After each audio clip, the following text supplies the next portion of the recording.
जय शिव शंकर। प्यारे भक्तों, जैसे कि सावन का महीना चल रहा है तथा सावन का महीना भगवान भोलेनाथ को विशेष प्रिय है। यह महीना भगवान भोलेनाथ की कृपा चाहने वाले उनके श्रद्धालुओं को भी विशेष प्रिय होता है, क्योंकि यह महीना उनके प्यारे ईश्वर भगवान शिव को समर्पित होता है। कई श्रद्धालु इस सावन के महीने में पूरे महीने व्रत करते हैं, किंतु जो श्रद्धालु पूरे महीने व्रत नहीं भी कर पाते हैं, वे भी सावन की शिवरात्रि की महाशिवरात्रि का व्रत अवश्य ही करते हैं, क्योंकि महाशिवरात्रि व्रत का सनातन धर्म में विशेष महत्व होता है। ऐसा माना जाता है कि साल में एक बार इस व्रत को करने से मनुष्य जीवन के सारे दुख दूर हो जाते हैं तथा व्यक्ति को भगवान शिव की विशेष कृपा प्राप्त होती है। और यही कारण है कि इस दिन सभी श्रद्धालु प्रायः अपने घर के आसपास के शिवालयों में जाकर भगवान शिव का जलाभिषेक अवश्य ही करते हैं। इस दिन विधिवत पूजा करने के लिए प्रायः श्रद्धालु दूध, अक्षत, बेल, कपूर, धतूरा, भांग इत्यादि ले जाकर भगवान शिव को नहलाते हैं तथा विधि विधान से उनकी पूजा पाठ करते हैं। किंतु कहते हैं ना कि किसी भी व्रत को पूर्ण करने के लिए उस व्रत की कथा अवश्य ही पढ़नी या सुननी चाहिए। तो आइए आज सुनते हैं सावन शिवरात्रि व्रत की कथा।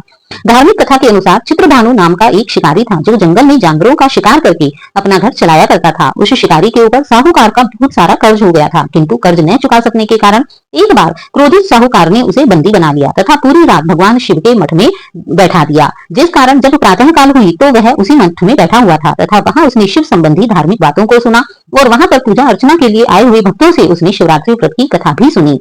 थोड़ी देर पश्चात वह साहूकार वहां पर आया तथा उसने शिकारी को एक और मौका देते हुए उसे एक दिन का समय दिया कर्ज चुकाने के लिए। शिकारी उसका कर्ज चुकाने के लिए शिकार की तलाश में ऐसे ही भूखा प्यासा चला गया, जिस कारण से एक प्रकार से उसका यह व्रत आरंभ हो गया। शिकारी पूरा दिन ऐसे ही घूमता रहा, किंतु उसे कोई शिकार नहीं मिला। शाम को जब उस शिकारी ने देखा कि उसे कोई भी शिकार नहीं मिला है, तो वह रात में शिकार के इंतजार में एक बेल के पेड़ पर चढ़ गया। इसी पेड़ के नीचे एक शिवलिंग बना हुआ था, अतः शिकारी को जिसके विषय में ज्ञान नहीं था। शिकारी वहां पर पेड़ के ऊपर बैठा हुआ अपने शिकार का इंतजार कर रहा था तथा बेल पत्रों को तोड़ तोड़ कर नीचे फेंक रहा था, जिस कारण वे बेलपत्र उस शिवलिंग पर जाकर गिर रहे थे। इस प्रकार उसका व्रत अनजाने में ही पूरा हो गया। शिकार की तलाश में घूमते हुए तभी चित्रभानु को तालाब के किनारे एक गर्भिणी हिरणी दिखाई दी, जो पानी पीने के लिए वहां आई थी। उसका शिकार करने के लिए शिकारी ने जैसे ही अपना धनुष बाण निकाला, तुरंत उस हिरणी ने भी चित्रभानु को देख लिया तथा इस पर उसने उस शिकारी से कहा कि हे शिकारी, यह मेरे प्रसव का समय है और यदि इस समय तुम मेरी हत्या करोगे तो एक साथ दो जीव की हत्या करोगे, जो कि ठीक नहीं है। यदि तुम मुझे छोड़ दो तो मैं इस बच्चे को इस दुनिया में लाकर तब स्वतः ही तुम्हारे पास आ जाऊंगी और तब तुम मेरा शिकार कर लेना। अब कृपा करके अभी मुझे जाने दो। शिकारी ने उसकी बात मान ली और उसे जाने दिया। इसके बाद वह प्रत्यंचा चढ़ाने तथा ढीली करते समय जब वह ऐसा कर रहा था तो उसे कुछ पत्ते और टूटकर नीचे शिवलिंग पर गिर गए। ऐसे में चित्रभानु ने मानो अनजाने में ही भगवान शिव की प्रथम पहर की पूजा भी हो गई। कुछ देर बाद शिकारी को एक और हिरणी उधर आती हुई दिखाई दी। उसे देखकर शिकारी बहुत खुश हुआ और शिकार करने के लिए तैयार हो गया। जैसे ही वह उसका शिकार करने वाला था कि वह हिरणी उससे निवेदन करते हुए कहने लगी कि हे शिकारी, मैं कुछ ही देर पहले ऋतु से निवृत्त हुई हूँ। मैं अपने प्रियतम को ढूंढ रही हूँ। इस समय मैं एक कामातुर विरहिणी हूँ।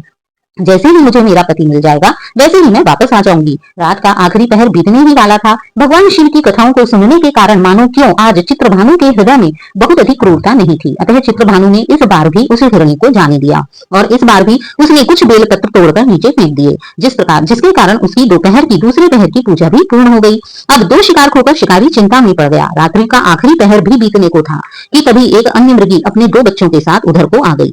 अब शिकारी ने जैसे ही उसे देखा, उसे का शिकार करने के लिए तुरंत ही धनुष पर तीर चढ़ा लिया। वह अपना तीर छोड़ने ही वाला था कि वह मृगी बोली, हे शिकारी, कृपा कर मुझ पर दया करो। यद्यपि तुम मेरा शिकार कर सकते हो, किंतु ये बच्चे अभी बहुत छोटे हैं। मैं पहले इन्हें इनके पिता के हवाले कर दूं, तब मैं अवश्य ही तुम्हारे पास लौट आऊंगी। उस समय तुमने मुझे मार देना, किंतु कृपा कर अभी मत मारो। शिकारी इस प्रकार उसकी बातों को सुनकर चिंता में पड़ गया, किंतु फिर भी उसने उसे जाने दिया।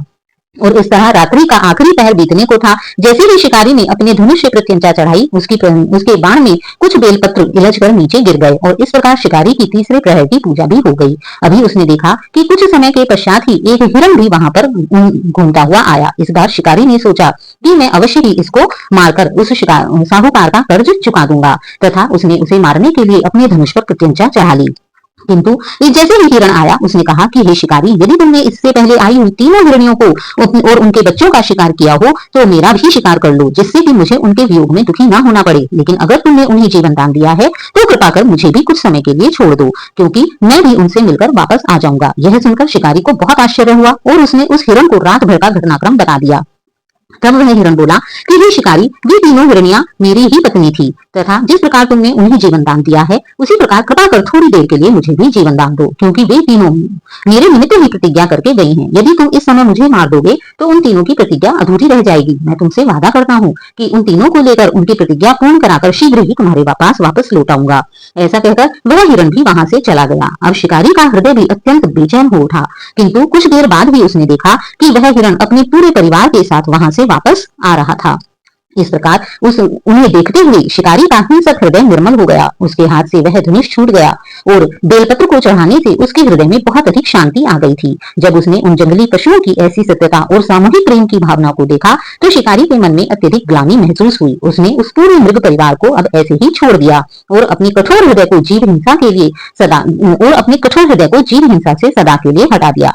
शिकारी के ऐसा करने से भगवान शिव बहुत अधिक प्रसन्न हुए और उसे दर्शन दिए तथा उसे सुख समृद्धि का वरदान देकर उसे बहुत सारा धन प्रदान किया, जिससे शिकारी ने खुशी खुशी उस साहूकार का सारा कर्ज उतार दिया तथा ठीक से जीवन यापन करने लगा। जय शिव शंकर। तो प्यारे भक्तों, यह है भगवान भोलेनाथ की कथा। तो यदि आप भी शिवरात्रि का व्रत कर रहे हैं तो भगवान भोलेनाथ की इस कथा का श्रवण अवश्य ही करें। भगवान भोलेनाथ आपकी सभी मनोकामनाओं को पूर्ण करेंगे। जय शिव शंभू।